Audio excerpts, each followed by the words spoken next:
성탄절에 여러분의 기억 속에 무엇이 있습니까? 동방박사들 하면 무슨 생각이 나십니까? 저도 요즘은 가끔씩 기억들이 조금씩 사라져가고 있습니다만은, 어저께 우리 부교육자들하고 이런저런 얘기하다가 재밌는 또 이야기를 하나 듣게 되었는데요.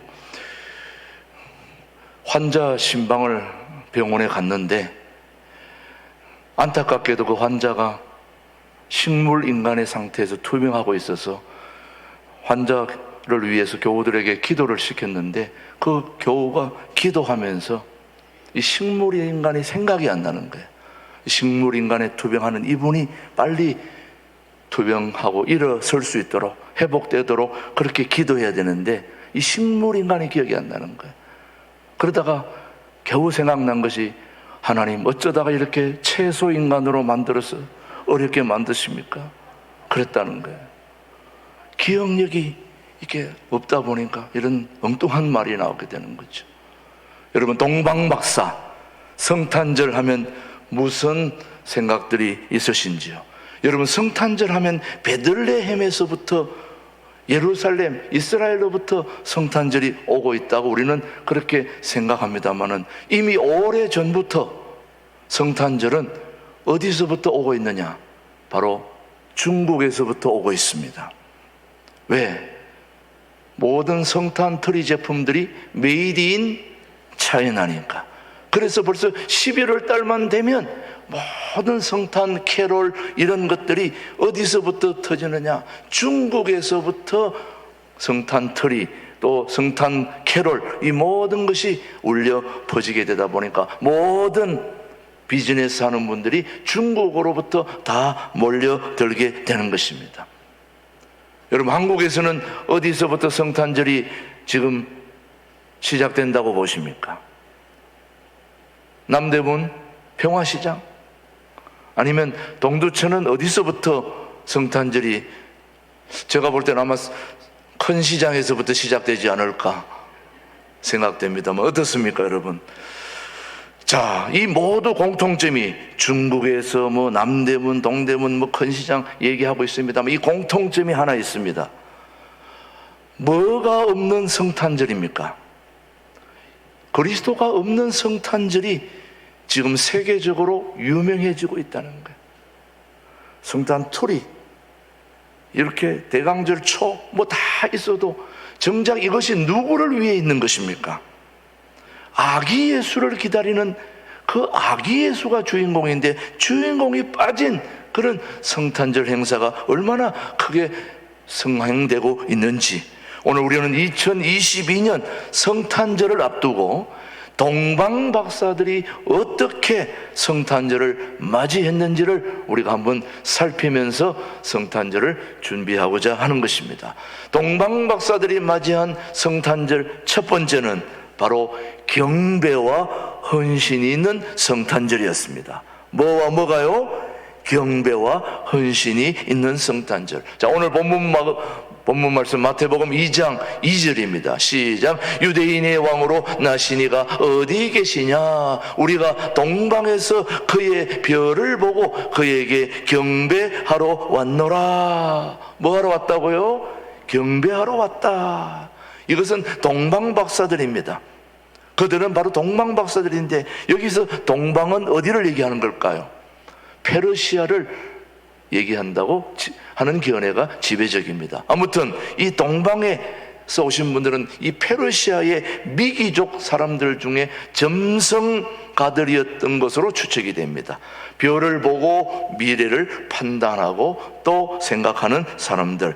전설에 의하면 그들의 이름은 가스펠, 미키올, 발다살이라고 그렇게 했습니다만, 이름이 중요한 게 아니고 그들은 베들레헴에서 최소한 2000리 이상 동방에서 찾아온 사람들입니다. 엄청난 거리죠. 그들이 찾아온 거리는 지금처럼 잘 닦여진 고속도로나 그런 길이 아니었습니다.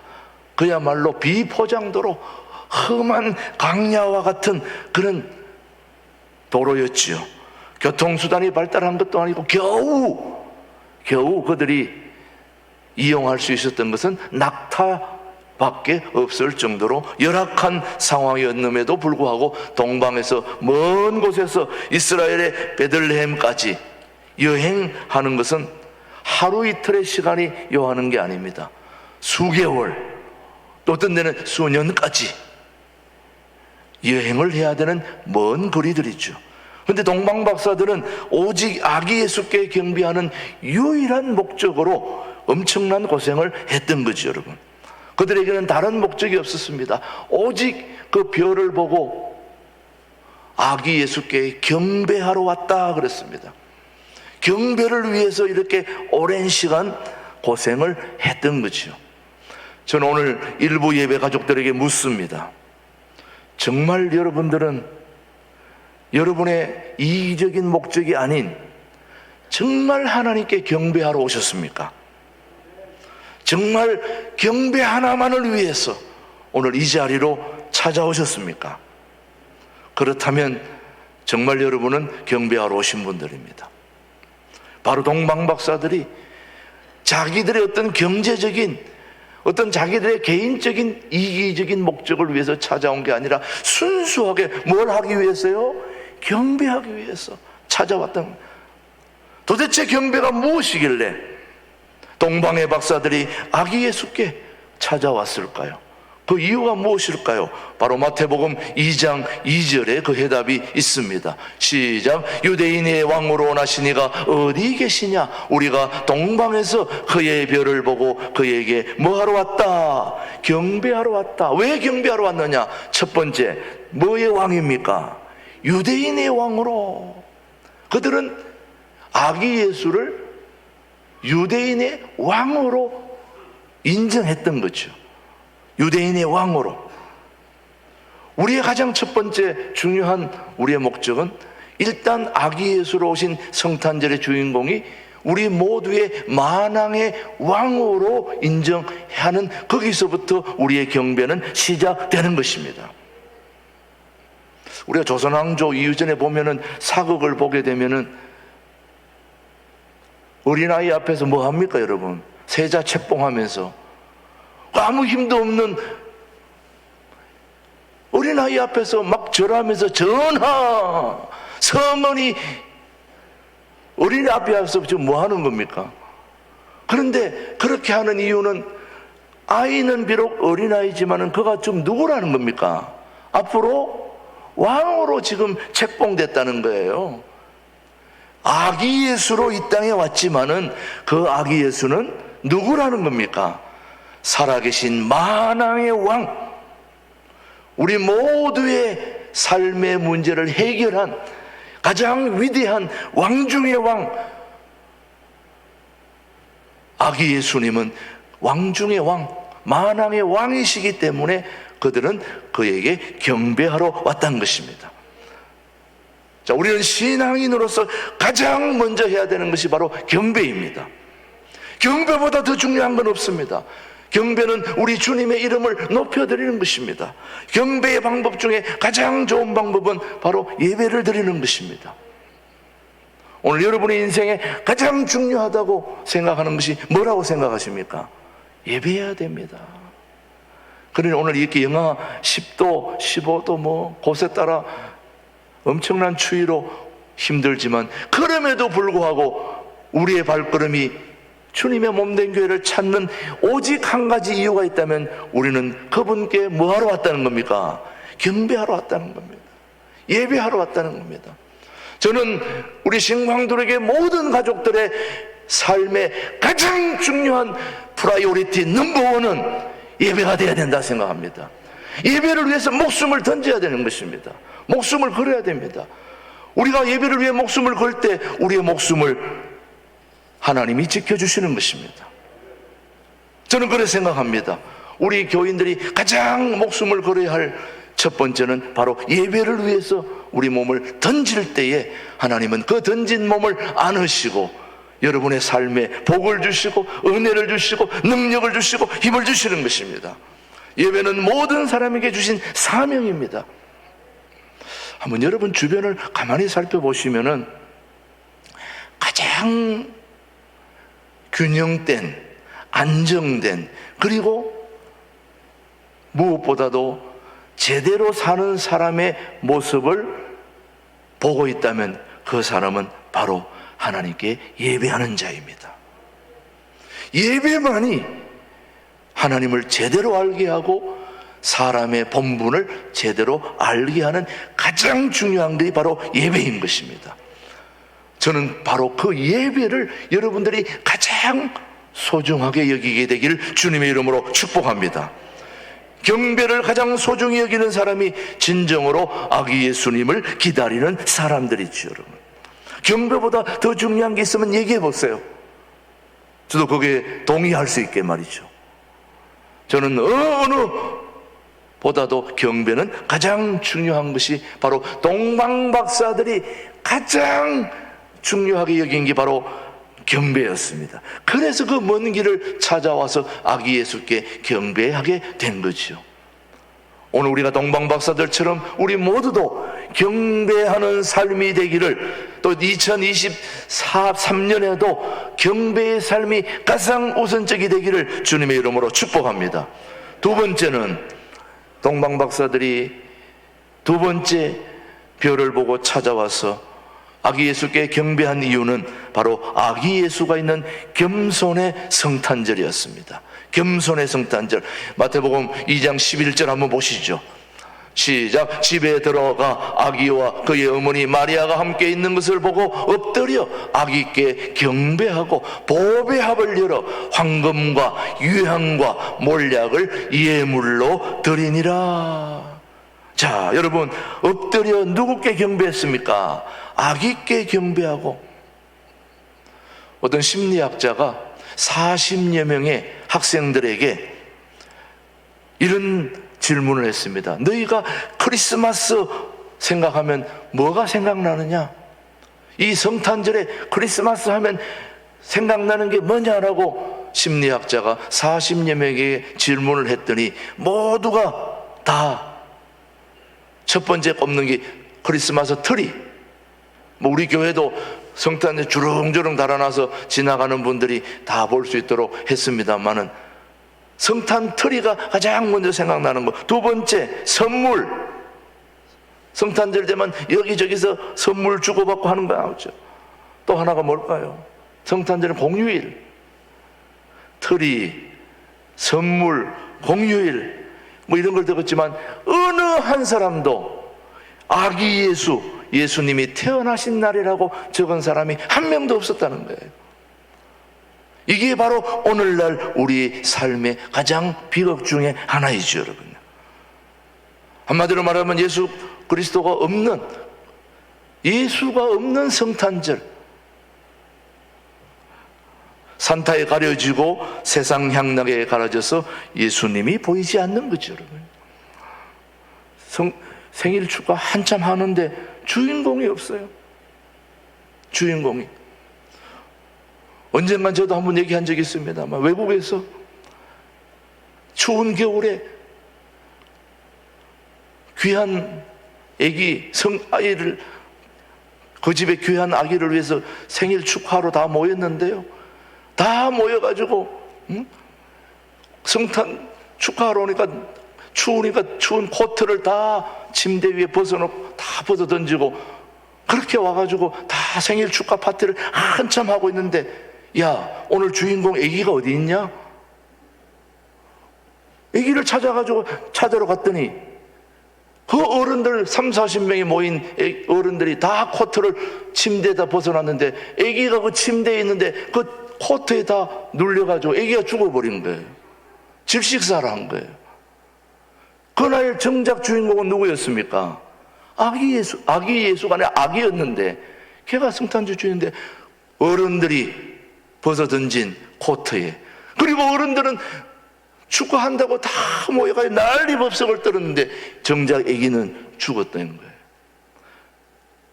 오늘 우리의 화려한 성탄틀이, 우리 화려한 공휴일, 또 화려한 이런 서로 축하와 선물이 오고 가는 사이에 진정한 예수님은 가려져서 없다는 거죠, 여러분.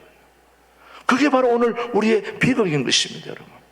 정작 주인공 예수는 없어지고 말이죠. 동방의 박사들은 주님의 별을 보고 최소한 몇 달간 여행을 한 거죠. 그런데 별이 인도한 곳은 왕궁의 헤롯 왕이 아니라, 살아있는 권력 헤롯 왕이 아니라 가난한 목수의 아기였던 것입니다. 그런 겸손하게 아기 예수께 경배했던 사람들이 바로 동방의 박사들이었습니다. 그들이 진정으로 권력에 아부하며 권력에 충성하고 거기 가서 경배한 게 아니라 가장 비천한 곳에 누워있는 아기 예수께. 그래서 우리 주님은 겸손의 본을 보여주신 거지요. 하늘 보좌를 버리고 낮고 천한 이 땅에 찾아오신 분이 우리 아기 예수입니다. 왕의 아들로 화려한 왕궁에 태어난 것이 아니라 목수의 아들로 마국간 구유에 오신 거죠, 여러분. 그래서 사도 바울은 교우들에게 얘기합니다. 너희 안에 이 마음을 품어라. 곧 그리스도 예수의 마음이니 그는 근본 하나님과 본체시나 동등됨을 취할 것으로 여기지 아니하시고 오히려 자기를 비워 종의 형체를 가져 사람들과 같이 되신 분이 우리 주님이시다, 이 말씀이죠. 그런 분이 저와 여러분들을 위해서 이 땅에 오셨다는 걸 생각하면 우리는 모든 걸 버리고 그분께 경배하러 가야 되는 거 아닙니까, 여러분? 오늘 여기 오신 분들은 다 그렇게 경배하러 오신 분들이기 때문에 여러분 말고 여기 안 오신 분들은 뭐하냐 이거예요. 신앙인이 품어야 할 마음이 주님의 겸손한 마음, 하늘 보좌를 버리고 이 땅에 오신 것 자체만 해도 겸손 그 자체 아닙니까, 여러분? 성경에서 말하는 겸손은 하나님을 인정하며 하나님의 뜻에 따르는 것입니다, 여러분.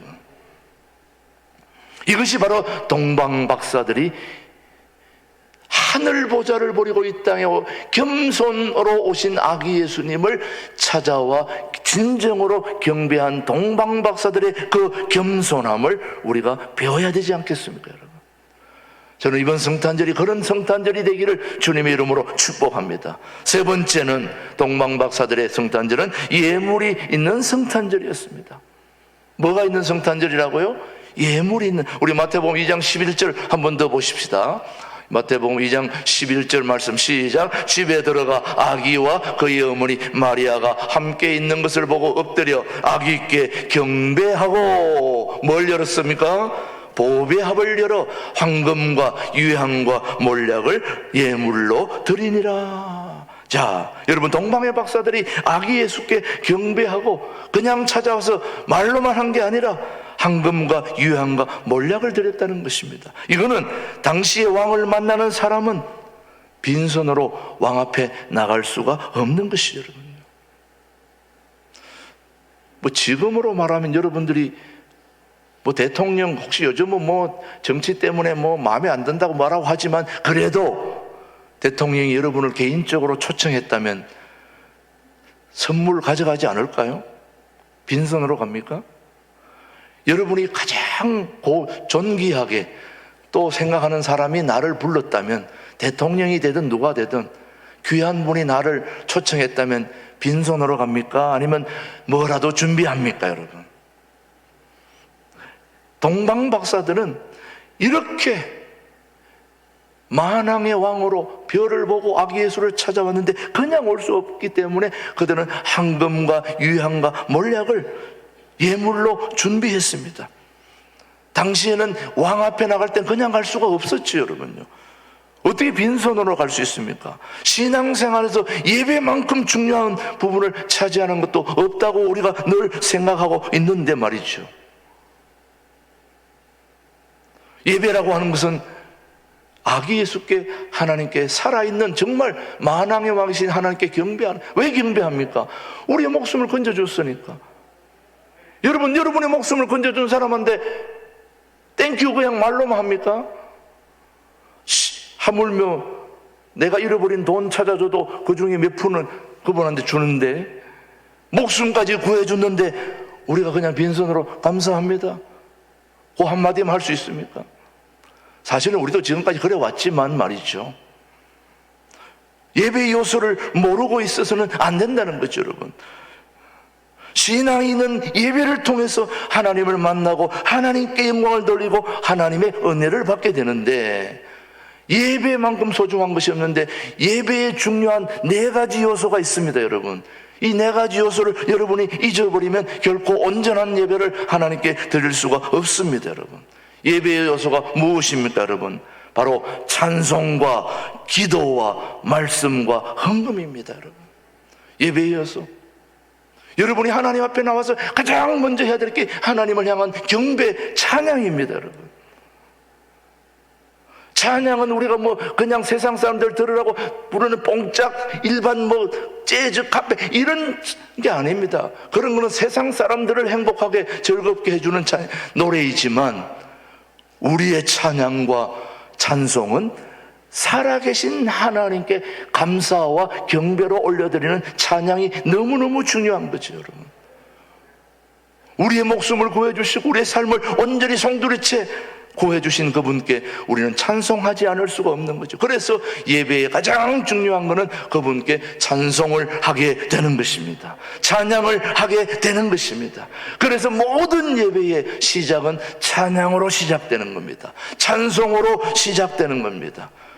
그래서 기도하면서 나아갈 때에, 찬송하고 하나님께 기도할 때에 대표 기도를 맡은 분도 또 제가 기도하는 것도 다 역시 마찬가지입니다. 기도는 하나님의 뜻을 이룰 수 있게 해달라고 기도하는 거죠. 여러분, 내 개인의 목적이 아닌 이것도 주시고 저것도 주시고 치료도 해주시고 그게 아니라 하나님의 온전한 뜻을 이루게 해 주셔서 감사합니다, 고맙습니다, 더 이상 저에게 아무것도 안 주셔도 지금까지 베풀어 주신 은혜만 해도 너무 감사합니다, 감사로 기도로 나아갈 때 하나님은 우리의 모든 필요를 다하시고 넉넉하게 채워주시는 분이시죠. 또 채워주셨지 않습니까? 여러분, 시침이 뚝 떼지 말고 그냥 지금까지 여러분 맨몸으로 이 땅에 왔는데 지금 여러분 집에 가서 보세요. 얼마나 가지고 있는 것이 많은지.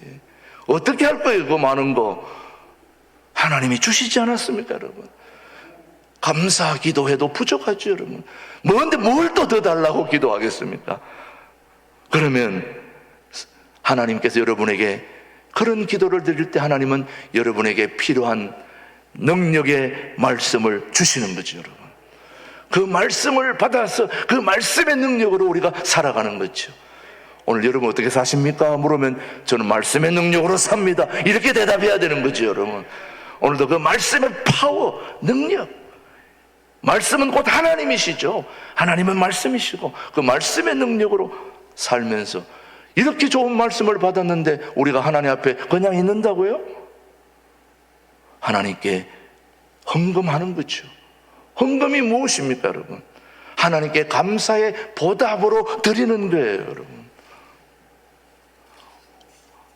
많은 사람들이 헌금을 하나님 앞에 적선하듯이 이렇게 생각하면 안 됩니다. 구약 시대로 하면 반드시 소와 양과 비둘기 제물을 준비해야 됩니다. 예배하는 분들은, 하나님 앞에 나아가는 사람들은.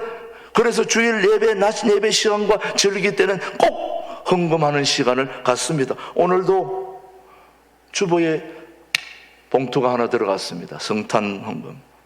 아유, 이거 세금 고지서도 아니고 어김없이 들어왔구나, 이게 아닌 거죠. 하나님 앞에 감사할 기회를 주셨다는 것에 대해서 고마워해야 되는 거죠. 여러분, 봉투 왜 안 넣으셨습니까? 찾아가서라도 해야 될 그런 마음인데 넣어주면 고마워해야 되지 않습니까? 고맙죠. 여러분, 여러분 구약의 제사를 한번 보십시오. 어느 제사가 되었든 제물을 가지고 하나님 앞에 나아갔습니다. 신명기 16장 16절로 시작. 너의 가운데 모든 남자는 1년에 3번 곧 무교절과 7.7절과 초막절에 내 하나님 여호와께서 택하신 곳에서 여호와를 배웁되 빈손으로 여호와를 배웁지 말고 각 사람이 내 하나님 여호와께서 주신 뭘 따라? 복을 따라 그 힘대로 드릴지니라. 반드시 뭐가 필요함을 얘기하고 있습니까? 예물이 필요함을 얘기하는 거예요. 자, 여러분 잘 들어보십시오. 할아버지가 저도 이제 우리 손자 노아가 있습니다만은 할아버지가 손자한테 용돈을 오늘 성탄절이니까 10만 원 혹은 15만 원, 5만 원 어떻든 줄 수 있단 말이에요. 그러면 손자는 사탕 하나 들고 있어요. 할아버지가 얘기해, 야, 사탕 하나 나한테 줘라. 아, 할아버지 사탕 주세요. 나는 얼마 줍니까? 15만 원, 20만 원. 그런데 그거 주고도 사탕 하는 거 받는 걸 더 좋아하시는 분이 할아버지시잖아. 여러분 어떠세요, 여러분? 그 돈이 누구 돈이에요? 준 돈이. 그 아기 돈이 아니잖아요. 내가 주고 나서 너 사탕 하나 할아버지한테 줘라. 여러분, 많은 부모님들이 자녀들을 정말 지금까지 눈물로 뒷바라지에서 고생해서 키워놔가지고 이제 다 큰 아들이 아이고 아버지 제가 이번에 첫 월급을 받아서 아버지한테 용돈 들고 왔습니다. 용돈 뭐 많아봐야 뭐 10만 원, 15만 원, 20만 원. 자기가 지금까지 그 아들의 뒷바라지 한 거에 비하면 10만 원, 15만 원, 아무리 말해도 100만 원이라도 눈꽃만큼도 안 되는 건데도 그거 받고 눈물을 흘리면서 감격해가지고 고마워가지고. 저는 오늘 이 말씀을 생각하면서 하나님의 마음을 이해하게 된 거예요. 아, 우리 하나님은 눈꽃만한 것도 받으시고 이렇게 우시면서 좋아하시는구나, 좋아하시는 하나님이시구나. 이게 다 하나님 건데 말이죠, 여러분. 우리가 가지고 있는 모든 것이 다 하나님 것인데도 불구하고 그거 받으시고 조금 우리가 하나님 앞에 헌금하면 그거 보고 그렇게 감격해 하시는 우리 하나님. 우리 하나님이 무슨 돈이 필요하겠습니까? 다 가지신 분이신데, 그러나 우리가 가진 것이 하나님의 것임을 기억하며 조금을 구별해서 하나님께 드리는, 이게 바로 예물이고 헌금인 거예요. 조금 구별 안 하는 게, 뭐 많이 달라는 것도 아니에요. 우리 하나님은 뭐 많이 더 있으면 뭐 하시겠습니까?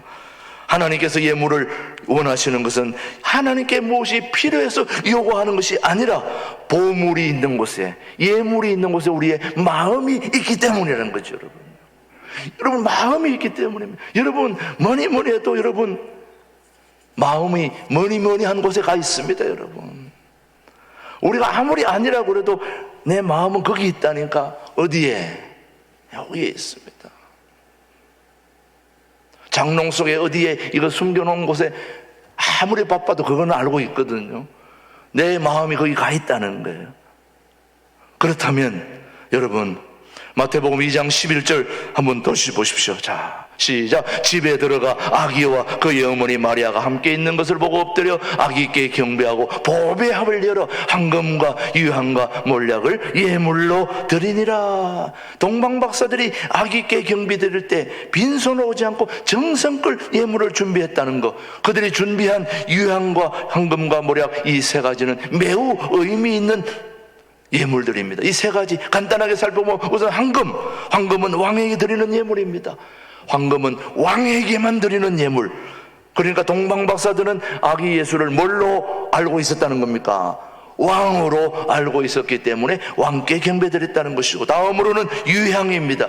유향은 기도를 상징합니다. 그러니까 동방박사들은 아기 예수를 하나님으로 경배하며 하나님께만 드리는, 기도하는, 상징하는 그런 마음으로 예물을 드렸다는 거죠. 그 다음 몰약입니다. 몰약은 장례를 할 때 사용하는 귀한 물건입니다. 동방박사들은 아기 예수를 인간을 대신하여 죽으실 참사람으로 경배하며 예물을 드렸던 것이죠. 여러분 알고 드렸든 모르고 드렸든 중요한 것은 그 예물에 깊은 뜻이 있고, 공통점은 오직 한 가지, 하나님을 제대로 알고 드렸다는 것, 하나님을 위해서 드렸다는 것. 이렇게 동방박사들은 이 아기 예수가 만왕의 왕이시고 참 하나님이시며 참 인간이신 메시아라는 의미가 담긴 그런 예물을 드렸다는 거죠. 여러분 오늘 여러분들이 하나님 앞에 귀한 예물을 준비할 때 그런 마음이 없었다면 그 예물은 별로 의미가 없습니다. 안 드려도 됩니다.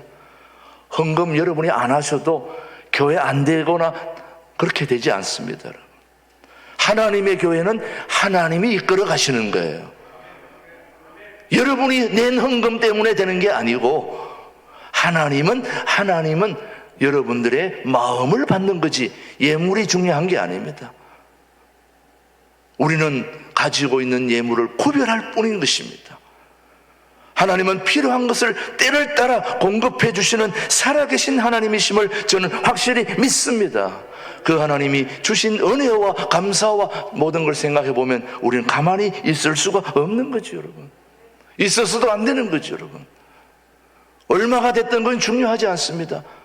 여러분이 가진 거에 대해서 필요할 만큼, 양이 내게 필요할 것 같으면 양을 제물로 가야 되고, 내 형편엔 소가 맞다 그러면 소를 데려가야 되고, 내 형편에 비둘기다 그럼 비둘기 데려가면 되는 거예요. 거기에 내 마음이 담겨야 된다는 거죠, 여러분. 대강절을 맞아 우리도 동방박사들처럼 의미 있는 예물을 드려야 되는데, 여러분 오늘 저녁 0시에 프랑스 아르헨티나가 이 월드컵 결승전에 올라갔는데요. 예, 여러분 이제 보게 되게 분도 있겠습니다만은 이 프랑스가 프로이센과 전쟁 중일 때에 일어났던 이야기 중에 하나입니다. 어떤 병사가 오른팔에 총탄을 맞아가지고 육군병원에 수술을 받게 됐는데, 수술을 하다 안 돼가지고 도저히 생명을 구하기 위해서는 이 병사의 오른팔을 절단하지 않으면 안 되겠습니다. 결국은 그 오른팔을 자르게 됩니다. 그래서 그 군의관은 안타까운 일입니다마는 당신은 오른팔을 잃게 되었습니다 라고 군의관이 그 병사에게 위로했을 때 그 병사가 기가 막힌 얘기를 했습니다. 당신은 그 오른팔을 자를 수밖에 없고 잃을 수밖에 없다고 위로했을 때에 그 병사는 이렇게 얘기했습니다. 나는 이 팔을 잃어버린 것이 아니라 이 팔을 조국에 바쳤습니다. 이 팔이 잃어버린 게 아니라 조국에 바쳤다는 거예요. 이 군의관의 눈에는 이 병사의 오른팔은 조국에 바친 의미 있는 예물이었다는 거죠, 여러분. 주님께서는 오늘 우리의 의미 있는 예물을 기다리고 계시는 것입니다. 여러분들의 진정한 그 의미 있는 예물이 주님을 기쁘시게 하리라고 저는 믿습니다. 저도 그렇고 여러분도 오늘 여기까지, 오늘 이 자리까지 우리 모두를 인도해 주신 살아계신 하나님을 위한 진정한 예물이 저는 여러분의 몸이 되기를 원합니다. 여러분의 삶이 되기를 원합니다. 거기서 얻어지는 수익의 일부를 구별할 줄 아는 은혜가 우리 주님을 감격하게 하고 주님의 그 감격이 여러분의 삶을 온전하게 이끌어 주시리라 믿습니다. 기도하겠습니다. 하나님 아버지, 아기 예수로 이 땅에 오신 성탄절을 앞두고 먼 곳에서 낙타를 타고 아기 예수께 경배하고 황금과 유향과 몰약을 드린 동방박사들의 그 귀한 모습을 저희들이 본받게 하여 주시옵소서. 오늘도 동방의 박사들이 먼 곳에서부터 아기 예수를 바라보며 말을 타고 낙타를 타고 하나님 아버지 먼 곳에서 와서 진정한 왕이신 하나님께 경배했던 그 경배의 모습을 우리가 본받기를 원합니다. 주님의 그 겸손, 하늘 보좌를 버리고 이 땅에 오신 그 겸손을 우리가 본받기를 원합니다. 하나님 아버지, 그리고 그들이 먼 곳에부터 황금과 유향과 모략을 가지고 와서 하나님께 귀한 예물을 드렸던 그 귀한 아버지 하나님 헌신, 봉사, 아버지 예물을 우리도 본받게 하여 주옵소서. 2022년 성탄절이 그렇게 진행될 수 있도록 성령 하나님께서 도우시고 지키시고 인도하여 주시옵기를 간절히 부탁드리며 오늘도 살아계신 하나님 한 분만이 우리의 영광을 받아 주시옵기를 예수님의 이름으로 감사 기도드립니다. 아멘.